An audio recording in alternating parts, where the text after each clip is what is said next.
الشیطان الرجیم بسم اللہ الرحمن الرحیم۔ آج سورہ بقرہ کی آیات نمبر 16 تا 18 ہم پڑھیں گے۔ اعوذ باللہ من الشیطان الرجیم بسم اللہ الرحمن الرحیم۔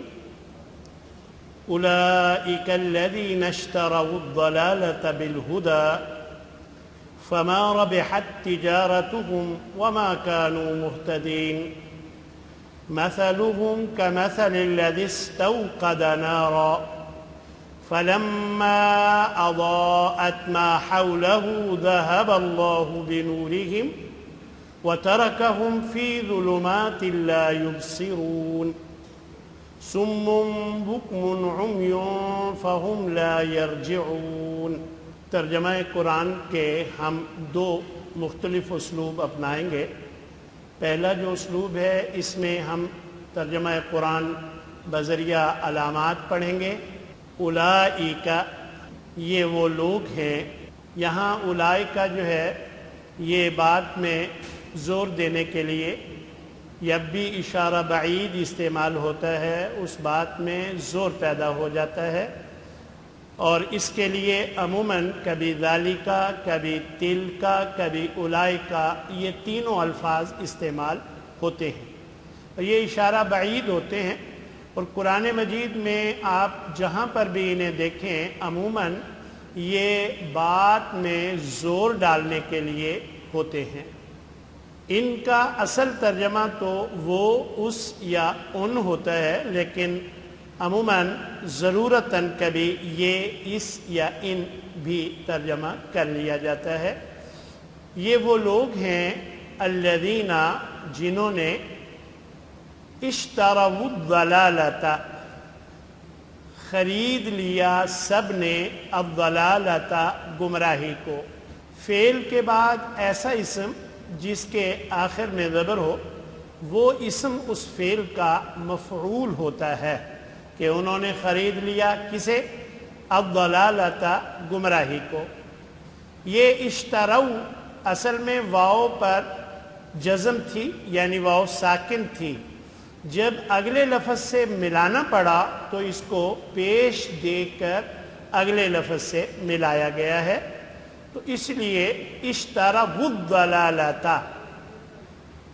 دیکھیں الضلالۃ کے آخر میں گولتا جو ہے یہ واحد مؤنث کی علامت ہے اور عموماً اس کا ترجمہ کرنا ممکن نہیں ہوتا، تو ترجمہ ہوگا یہ وہ لوگ ہیں جن سب نے خرید لیا گمراہی کو بالہدی، ہدایت کے بدلے۔ آپ کو یاد ہوگا میں نے آپ کو بتایا تھا کہ بی کے کئی ترجمے ہوتے ہیں۔ عموماً بی کا ترجمہ سے یا ساتھ کیا جاتا ہے، کبھی اس کا ترجمہ اس وجہ سے، کبھی پر، کبھی کا، کے، کی، کو، اور کبھی اس کا ترجمہ بدلہ بھی کیا جاتا ہے۔ یہاں پر اس کا ترجمہ بدلے میں کیا جا رہا ہے، یعنی انہوں نے خرید لیا گمراہی کو ہدایت کے بدلے، کہ انہیں ہدایت ملی، انہیں ایمان نصیب ہوا، لیکن اس کے باوجود انہوں نے ہدایت چھوڑ کر گمراہی خرید لی، گمراہی کو اپنا لیا۔ یہ جو اشترا کا لفظ ہوتا ہے اس کا ترجمہ دراصل ایک چیز دے کر اس کے بدلے میں دوسری چیز لینا ہوتا ہے۔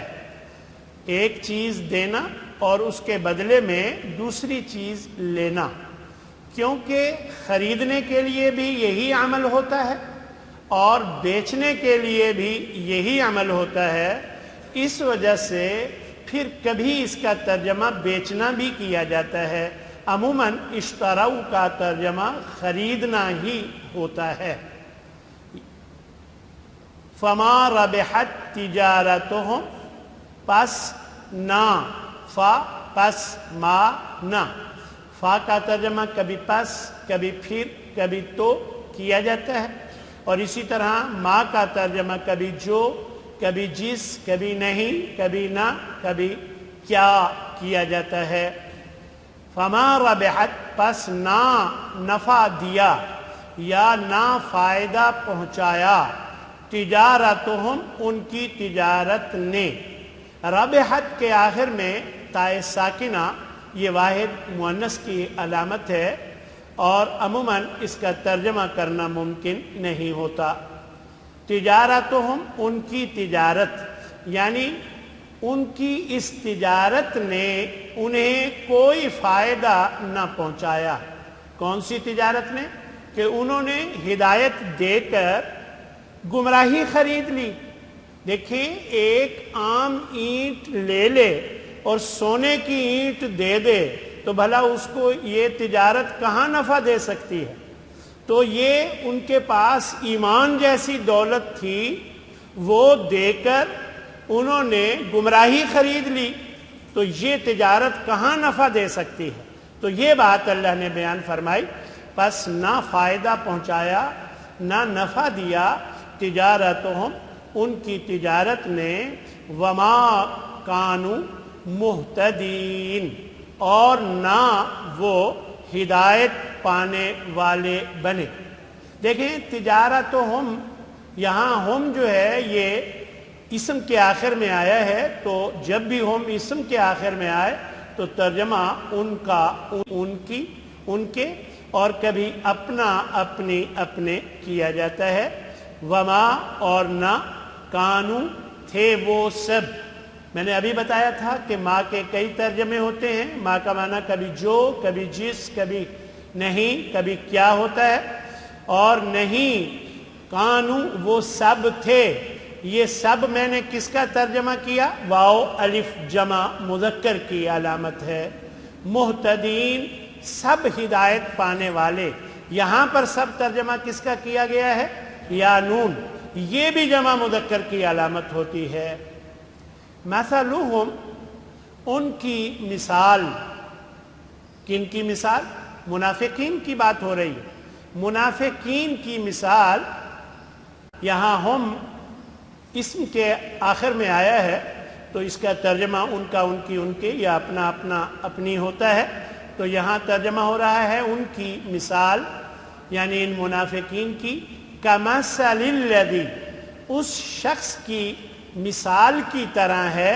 دیکھیں کاف زبر کا شروع میں آیا ہے تو اس کا ترجمہ کیا کیا جا رہا ہے؟ یہ تشبیہ کے لیے ہے تو اس کا ترجمہ کی طرح کیا گیا ہے.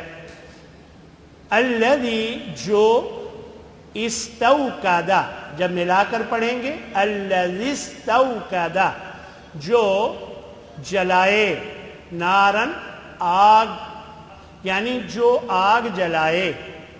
فلما پھر جب، یا پس جب، اضاءت وہ روشن کر دے، ما حولہ جو اس کے ارد گرد ہے. دیکھیں ہو علامت جو ہے یہ اسم کے آخر میں ہو تو آپ کو یاد ہوگا ہم نے یہ پڑھا ہوا ہے، اس کا، اس کی، اس کی ترجمہ کیا جاتا ہے، یا کبھی اپنا، اپنی، اپنے بھی ترجمہ ہوتا ہے. تو یہاں ہے جو اس کے ارد گرد کو روشن کر دے.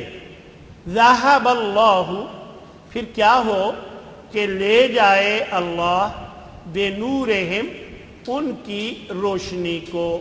ذہبہ کا اصل ترجمہ وہ گیا ہوتا ہے، البتہ اگر اس کے بعد علامت بھی آ رہی ہو تو پھر اس کا ترجمہ وہ لے گیا کیا جاتا ہے. اور یہاں ترجمہ ہوگا ذہب اللہ لے گیا اللہ بنورہم ان کی روشنی کو.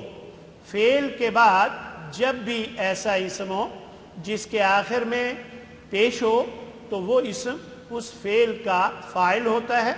اور بنورہم میں جو بی ہے اس کا ترجمہ کو کیا جا رہا ہے. آپ کو یاد ہوگا بی کا کبھی ترجمہ سے یا ساتھ ہوتا ہے، کبھی اس کا ترجمہ پر ہوتا ہے، کبھی اس وجہ سے، کبھی بدلے میں، اور کبھی کا، کے، کی، کو میں سے کوئی ترجمہ کیا جاتا ہے. تو یہاں جو آپ کے سامنے عبارت ہے ایک دفعہ ترجمہ دوبارہ سن لیں. مثلہم ان کی مثال کمثل الذی استوقد نارا اس شخص کی مثال کی طرح ہے الذی جو استوقد جلائے نارن آگ فلما پھر جب یا پس جب اضاءت روشن کر دے آگ ما حولہ اس کے ارد گرد کو ذہب اللہ بنورہم پھر لے گیا اللہ ان کی روشنی کو یعنی لے جائے اللہ ان کی روشنی کو اور ترکہم اور وہ چھوڑ دے انہیں یہ میں نے انہیں کس کا ترجمہ کیا ہم کا فعل کے ساتھ جب بھی ہم آتا ہے اس کا ترجمہ انہیں کیا جاتا ہے فی ظلمات اندھیروں میں یعنی انہیں چھوڑ دیا اندھیروں میں کس نے اللہ نے لا یبصرون وہ سب نہیں دیکھ پاتے یہ جو الف تا آپ کو ظلمات کے آخر میں نظر آئی ہے یہ جمع مؤنث کی علامت ہے ہم نے پڑھی ہوئی ہے اور عموماً اس کا بھی ترجمہ کرنا ممکن الگ الفاظ میں نہیں ہوتا لا یبصرون نہیں وہ سب دیکھ پاتے لا کے بعد جب بھی فعل کے آخر میں واو نون ہو تو اس میں کام نہ ہونے کی خبر ہوتی ہے اور لا یبصرون کا ترجمہ ہے وہ سب نہیں دیکھ پاتے تو اگر یہ لا تبصرون ہوتا تو پھر کیا ترجمہ ہوتا جی تم سب نہیں دیکھ پاتے بالکل صحیح سمن بہرے ہیں بکمن گونگے ہیں عمیون اندھے ہیں دیکھیں سمن اسم کی جمع ہے اور بکمن ابکم کی جمع ہے اور عمیون اعما کی جمع ہے یعنی یہ سب لوگ بہرے ہیں حق کی بات سننے کے لیے تیار نہیں گونگے ہیں حق کی بات ان کی زبان سے نہیں نکلتی عمیون اللہ کی قدرت کی نشانیاں دیکھ کر بھی ان کو نظر نہیں آتا اندھے ہیں فہم لا یرجعون پس وہ سب نہیں لوٹتے یعنی وہ سب حق کی طرف نہیں لوٹتے یہاں کیا ہے لا یرجعون لا کے بعد فعل کے آخر میں اگر واو نون ہو تو یہ کام نہ کرنے کی یا نہ ہونے کی خبر ہوتی ہے اور یہ لا یرجعون ہے کہ وہ سب نہیں لوٹیں گے یا نہیں لوٹتے تو اگر یہ لا ترجعون ہوتا تو پھر کیا ترجمہ ہوتا تم سب نہیں لوٹتے ہو یہاں ایک بات سمجھ لیجئے کہ سمن بہرے ہیں بکمن گونگے ہیں عمیون اندھے ہیں دیکھیں تین ہی یہ اعضاء ہیں جو انسان کو علم دیتے ہیں یا آنکھوں سے علم ملتا ہے یا کانوں سے علم ملتا ہے ہاں جی یا زبان سے علم کو دوسرے تک منتقل کیا جاتا ہے تو یہ علم کے حوالے سے نہ لینا چاہتے ہیں نہ دوسرے کو دینا چاہتے ہیں یعنی بالکل اس سے بے بہرہ اب آپ یہ سمجھ لیجئے کہ یہ مثال کیا ہے یہ جو مثال اللہ نے بیان کی ہے حضرت ابن عباس رضی اللہ تعالی عنہ حضرت ابن مسعود اور دیگر صحابہ رضوان اللہ علیہم اجمعین فرماتے ہیں کہ نبی صلی اللہ علیہ وسلم جب ہجرت کر کے مدینہ تشریف لائے تو اس موقع پر کچھ لوگ مسلمان ہو گئے پھر جلد ہی وہ منافق ہو گئے تو ان کی مثال یہ بیان کی گئی ہے کہ اس شخص جیسی ہے جو اندھیرے میں تھا اس نے روشنی جلائی کہ کچھ نظر آئے جب اندھیرا دور ہو گیا اور اس کا ماحول جو ہے وہ روشن ہو گیا اسے مفید اور نقصان دہ چیزیں نظر آنے لگ گئیں اسے پتہ لگنے لگ گیا کہ یہ مفید ہے یہ نقصان دہ ہے اسے خطرات اور امن و امان کے اسباب کا بھی علم ہو گیا تو یعنی اس کو روشنی سے فائدہ اس نے اٹھا لیا تو اچانک وہ روشنی اس سے جاتی رہی. پھر کیا ہوا کہ وہ حسب سابق تاریکیوں میں جو کفر اور شرک کی تاریکیاں تھیں ان تاریکیوں میں چلا گیا. یعنی یہ منافقوں کی یہ مثال ہے کہ پہلے وہ شرک اور کفر کی تاریکیوں میں ہوتا ہے، پھر اسے ایمان ملتا ہے، روشنی ہو جاتی ہے، پھر جب روشنی ہو جاتی ہے تو اسے حلال حرام کا، خیر و شر کا پتہ لگنے لگ جاتا ہے. پھر کیا ہوتا ہے کہ پھر وہ روشنی ان سے چلی جاتی ہے، پھر وہ ویسے ہی کفر اور شرک کے اندھیرے میں چلا جاتا ہے اور وہ خیر و شر کی پہچان کو پھر وہ چھوڑ دیتا ہے، وہ خیر و شر کی پہچان نہیں کر سکتا. یہ مثال اللہ نے یہاں بیان فرمائی ہے. اب قرآن مجید کا ترجمہ جو ہے ہم دوسرے اسلوب میں دیکھتے ہیں کہ تفہیم قرآن بذریعہ قومی زبان. میں نے آپ کو بتایا ہوا ہے کہ جو قرآن مجید کے الفاظ ہیں ان میں 65% الفاظ جو ہم اردو میں استعمال کرتے ہیں ان کو ہم نے کالا رنگ دیا ہے، اور 20% الفاظ ایسے ہیں جو نیلے رنگ میں ہم نے دیے ہیں اور یہ بار بار استعمال ہو کر یاد ہو جاتے ہیں نیلے رنگ والے، اور 15% الفاظ ہیں جو ہم نے سرخ رنگ میں دیے ہیں. یہ وہ الفاظ ہیں جو خالص عربی زبان کے ہیں جنہیں خاص طور پر جاننے کی ضرورت ہے. تو دیکھیے اولائکا یہ بار بار استعمال ہو کر یاد ہو جاتا ہے، اور الذین یہ بھی بار بار استعمال ہو کر یاد ہو جاتا ہے. اولائکا کیا ترجمہ ہے؟ وہی لوگ ہیں. الذین جو یہ جمع کے لیے استعمال ہوتا ہے. اشتراؤ یہ جو لفظ ہے یہ کالے رنگ میں ہے. اس کا مطلب یہ ہوا، کیا مطلب ہوا کالے رنگ میں ہونے کا؟ کہ یہ اردو میں مستعمل ہے. مشتری ہوشیار باش، بیع و شراء کبھی آپ نے سنا ہو مشتری ہوشیار باش، کئی دفعہ اخباروں میں یہ لکھا ہوتا ہے. تو خریدار کو کہتے ہیں مشتری.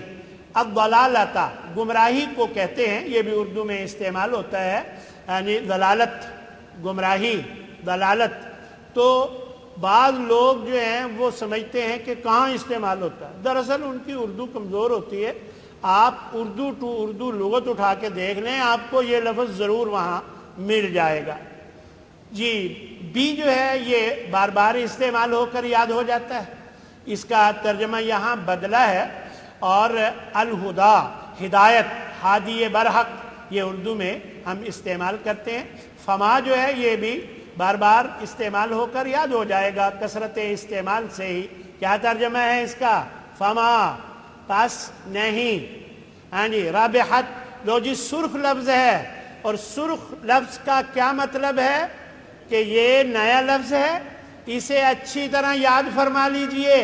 رابحت نفع دیا اور ما رابحت نفع نہیں دیا، فائدہ نہیں پہنچایا.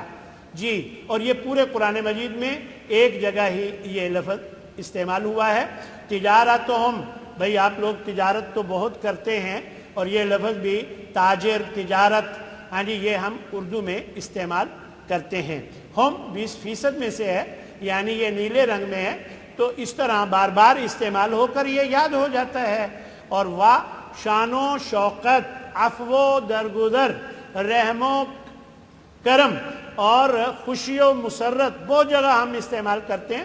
اور ماں نیلے رنگ میں ہے، بار بار استعمال ہو کر یاد ہو جاتا ہے. لیکن اگر ماں کا معنی جو ہو وہ اردو میں مستعمل ہے، وہ اردو میں استعمال ہوتا ہے. کانو بھی کبھی کانا آئے گا، کبھی کانت آئے گا، کبھی کننا آئے گا، کبھی کانو آتا ہے، تو کبھی کنتا آتا ہے، کنتو آتا ہے. تو یہ مختلف انداز میں بار بار استعمال ہوتا ہے. یہ پھر تو اس طرح یہ بھی ہمیں بار بار سن کر یاد ہو جائے گا۔ تو محتدین، ہدایت، ہادی برحق، یہ لفظ ہم اردو میں استعمال کرتے ہیں۔ اب ترجمہ ایک دفعہ دیکھ لیجئے، یہی وہ لوگ ہیں جنہوں نے اشتروا الضلالۃ بالہدی، گمراہی کو ہدایت کے بدلے خرید لیا، فما ربحت تجارتہم، تو ان کی تجارت نے کوئی نفع نہ پہنچایا، وما کانوا مہتدین، اور نہ وہ ہدایت یافتہ تھے۔ مثلہم، ان کی مثال، کمثل الذی استوقد نارا۔ اب ذرا دیکھیے، مثل کا لفظ جو ہے یہ ہم بار بار استعمال کرتے ہیں، مثالیں، مثال اور ہم بار بار استعمال ہو کر یاد ہو جائے گا۔ اور اس طرح کمثلی، کا بھی ہم کہتے ہیں کما حقہ، عوام کل انعام، کیوں جی استعمال ہوتا ہے کہ نہیں؟ یہ کاف زبر کا بھی کما حقہ، تو اس طرح مثل، مثال میں نے ابھی بتایا، تو یہ اردو میں مستعمل ہے۔ الذی، یہ بار بار استعمال ہو کر یاد ہو جائے گا۔ اور استوقد، یہ نیا لفظ ہے، اسے خاص طور پر یاد کر لیں کیونکہ یہ سرخ رنگ میں ہے۔ سرخ رنگ میں جو بھی لفظ ہوتا ہے یہ نیا ہوتا ہے۔ یعنی نئے سے کیا مراد کہ یہ آپ اردو میں نہیں استعمال کرتے، خاص طور پر یاد کر لیا جائے۔ اور اس کا کیا ترجمہ ہے؟ استوقدہ، جلایا۔ استوقدہ کا کیا مطلب ہے؟ جلایا۔ اور یہ پورے قرآن میں ایک دفعہ ہی استعمال ہوا ہے۔ نارن، تو یہ بھی ہم اردو میں استعمال کرتے ہیں، یہ خاکی اپنی فطرت میں نوری ہے نہ ناری۔ تو اس طرح فلما، یہ بھی بار بار استعمال ہو کر یاد ہو جائے گا کیونکہ یہ نیلے رنگ میں ہے۔ تو ترجمہ کیا ہوا؟ ان کی مثال اس شخص کی مثال کی طرح ہے جو آگ جلائے، پھر جب یا پس جب۔ اضاءت، تو یہ لفظ بھی اردو میں مستعمل ہے۔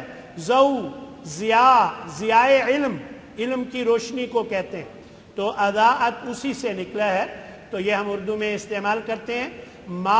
ما کا کیوں یہاں ترجمہ جو کیا جا رہا ہے اس لیے یہ اردو میں استعمال ہوتا ہے۔ ماحول، ما تحت، ما برائے عدالت، ما فوق الفطرت، ہاں جی، یہ ہم اردو میں استعمال کرتے ہیں۔ بلکہ ماحول پورا لفظ استعمال کرتے ہیں۔ خراب خود ہوتے ہیں اور کہتے ہیں ماحول خراب ہے۔ ہم نے کئی دفعہ سنا ہے لوگوں سے ماحول خراب ہے، اور ہو جو ہے یہ نیلے رنگ میں ہے، تو اس کا ترجمہ ہے، اردو میں استعمال نہیں کرتے، البتہ یہ بار بار استعمال ہو کر یاد ہو جائے گا۔ ذہابا، اس کا معنی اصل میں گیا ہوتا ہے، یہ نیا لفظ ہے، اور یہ اس کا ترجمہ یاد کر لیجئے، گیا۔ اور اگر اس کے بعد بھی آ رہا ہو تو پھر کیا ترجمہ ہوتا ہے؟ لے گیا، لے گیا، تو اس کا ترجمہ بن جاتا ہے۔ تو یہاں یہ 8 دفعہ یہ ہم نے جتنے سرخ لفظ ہیں ان کو شمار کیا ہے کہ پورے قرآن میں کتنی جگہ یہ استعمال ہوتے ہیں۔ اگر ایک دفعہ یاد تو 8 جگہ یاد، یعنی یوں آپ سمجھیں کہ یہ 8 جگہ قرآن میں استعمال ہوا ہے، تو ہر جگہ معنی یہی ہے تقریباً، تو یہ یاد ہو جائے تو آپ کو 8 جگہ یہ لفظ یاد ہو گیا۔ تو اس طرح لفظ اللہ بھی ہم اردو میں استعمال کرتے ہیں، اور بنورہم میں بی اور ہم یہ تو بار بار استعمال ہو کر یاد ہو جائیں گے۔ اور نور کا لفظ نور، نوری، نورانی ہم اردو میں استعمال کرتے ہیں۔ یہ دیکھیں، وا شان و شوقت، عفو و درگزر، رحم و کرم، یہ ہم اردو میں استعمال کرتے ہیں۔ تارکا، یہ بھی کالے رنگ میں ہے، تو کالے رنگ میں کون سے الفاظ ہوتے ہیں جو اردو میں مستعمل ہیں؟ تو دیکھیے، تارکا، میں نے ارادہ ترک کر دیا۔ تارک صلاۃ، نماز چھوڑنے والے کو کہتے ہیں۔ اور ترکا، وہ جو اس نے مال چھوڑا ہوتا ہے اس کو ترکا کہا جاتا ہے، تو یہ ہم اپنی زبان میں استعمال کرتے ہیں۔ ہم نیلے رنگ میں ہیں تو یہ بار بار استعمال ہو کر یاد ہو جائے گا۔ فی الحال، فی الفور، فی الحقیقت، اظہار، ما فی الضمیر، فی زمانہ، یہ ہم اردو میں استعمال کرتے ہیں۔ بحر ظلمات میں دوڑا دیے گھوڑے ہم نے، تو یہ ظلمات اندھیروں کو کہتے ہیں، تو یہ بھی ہم اردو میں استعمال کرتے ہیں۔ اور آگے دیکھیے گا، لا یبصرون، لا محالہ، لا تعداد، لا جواب، لا علاج، لا پرواہ، لا علم، کتنی جگہ ہم اردو میں استعمال کرتے ہیں۔ بصیرت، بصارت، سرمائے نور بصر، ہاں جی، سمعی بصری معاونات، یہ ہم اپنی زبان اردو میں استعمال کرتے ہیں۔ تو ترجمہ دیکھ لیجیے اس آیہ مبارکہ کا، فلما اضاءت، پھر جب روشن کر دیا، ما حولہ، اس کے ارد گرد کو، ذہب اللہ بنورہم، تو لے گیا اللہ ان کی روشنی کو۔ یہاں دو باتیں ہو سکتی تھی، میں اس وقت ترجمے میں آپ کو بتانا بھول گیا، آپ ذرا ذہن میں رکھیے۔ ایک تو وہ روشنی جو اس نے جلائی، اللہ نے اسے ختم کر دی۔ ایک یہ جو آنکھوں کی روشنی ہے، آنکھوں میں جو اللہ نے بینائی دی ہے، یہ روشنی ان سے چھین لی گئی۔ اب روشن تو اس نے کر دیا، آگ تو اس نے جلا دی، لیکن آنکھوں کی بینائی چھن گئی تو اب بھی کچھ نظر نہیں آتا ہے۔ تو یہ دونوں ترجمے اس کے کیے جا سکتے ہیں۔ تو ذرا دیکھیے گا، سمن، یہ اسم کی جمع ہے، نیا لفظ ہے، اسے اچھی طرح یاد کر لیں۔ کیا ترجمہ ہے؟ بہرے، بہرے جمع کا لفظ ہے یہ، اور یہ پورے قرآن میں 9 مرتبہ آیا ہے۔ بکمن، تو دیکھیے گونگے کو کہتے ہیں، اور یہ پورے قرآن میں 4 مرتبہ آیا ہے، اسے بھی یاد کر لیجئے، یہ بھی نیا لفظ ہے۔ عمیون 6 مرتبہ آیا ہے، تو یہ اعمیٰ کی جمع ہے، بکمن ابکم کی جمع ہے۔ تو گویا یہ سرخ الفاظ ہمیں یاد کرنے چاہیے، تاکہ یہ یاد ہو جائیں تو باقی عبارت جو ہے ہم بڑی آسانی سے پورا ترجمہ سمجھ سکتے ہیں۔ فہم یہ نیلے رنگ میں ہے، بار بار استعمال ہو کر یاد ہو جائے گا۔ اور لا محالہ، لا تعداد، لا جواب، لا علاج، یہ ہم اردو میں استعمال کرتے ہیں۔ یرجعون، رجوع، رجعت پسندی، رجوع کرنا، راجع، مرجع، یہ سب الفاظ ہم اپنی زبان اردو میں استعمال کرتے ہیں۔ آج کا سبق ترجمہ قرآن کا مکمل ہوا۔ وآخر دعوانا ان الحمد للہ رب العالمین۔